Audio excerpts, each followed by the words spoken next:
it happened kind of quickly. I was a cross country skier, and I was out cross country skiing one day, and I saw a dog team go by at my feet, and I saw the dogs and just said, I want to do that.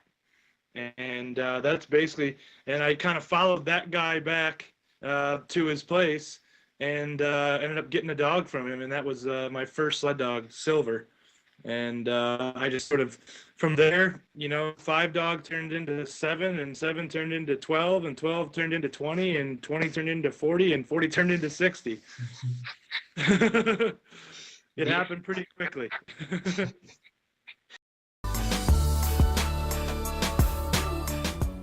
My first race was the Quest 300, which is was a qualifying race for the Yukon Quest, and it was awesome. We had trained to be a dog team that would be really good in harsh conditions, and we traveled a lot. We weren't much of racers when I first started in the race scene, and a really bad storm came on Eagle Summit, and we ended up winning our very first race because there was really bad weather, and a lot of people got held back by it. But my dog team was really tough and strong in that type of conditions, and we went on through and actually ended up helping save somebody else up on the summit.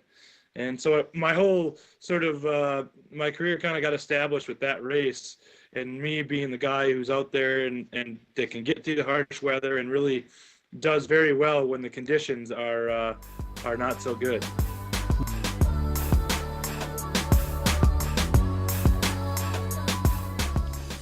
I pretty much train all year long. I don't train in the harness very much in the summertime, but I do a lot of loose running. The dogs get off a lot. I do a lot of bonding with leaders and things in the off season. I have a cart. I do have a cart that I use in the summertime, and I do real short runs when it's cool, when it's raining. But in March and April after the races, I guide tours. I actually have a Norwegian dog mushing school that comes over, and I do a big long trip with them in the springtime, and that's how I make money with the dogs. It's a fun trip, and it's really fun to work with the kids, and they're really excited about an Alaska trip. Last year we had like 97 dogs and 25 people traveled 200 miles in the Brooks Range. So pretty crazy. This year it's a little smaller, which will be a lot of fun. But yeah, I pretty much work with dogs.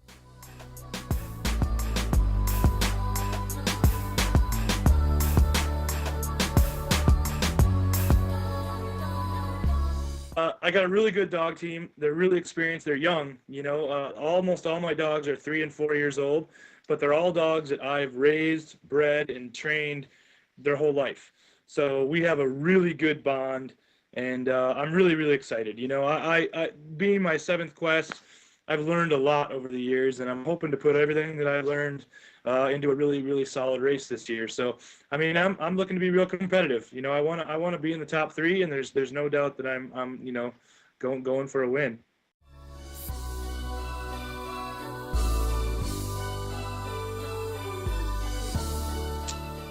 I would say, last year the Iditarod was a really, really good time, and I think the Iditarod is probably that was probably the best race that I've ever run in my life, as far as strategy and really doing a good job in running resting schedules.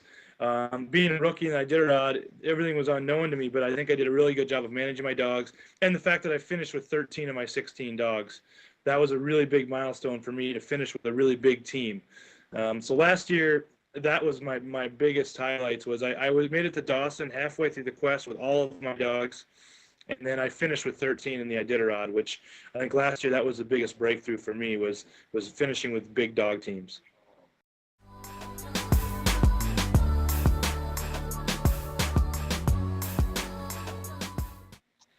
I just love traveling with my dogs. I really enjoy the wilderness. I love being out there with them, and the challenges that were presented. When you travel over 1,000 miles, the amount of different challenges that you run into are endless, and it's different every year. And I've run 6 quests, and not one of them was the same as the one before it. So the unknown, and then that bond that I get to form with my dogs, we get to know each other better, and that's why this year is so pivotal for me, because the dogs that I've raised their whole life are now coming into their prime, and so we're really looking forward to running the race with them this year.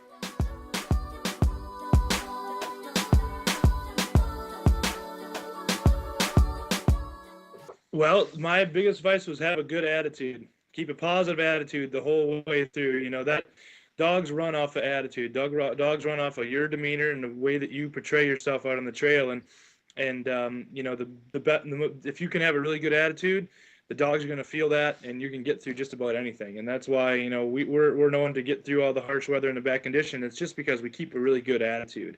Nothing can slow you down if you got a really good attitude out there, and have fun.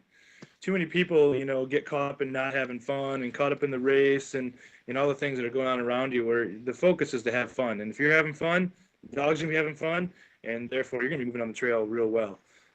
So have fun. That's my biggest advice for anyone that's getting into this sport.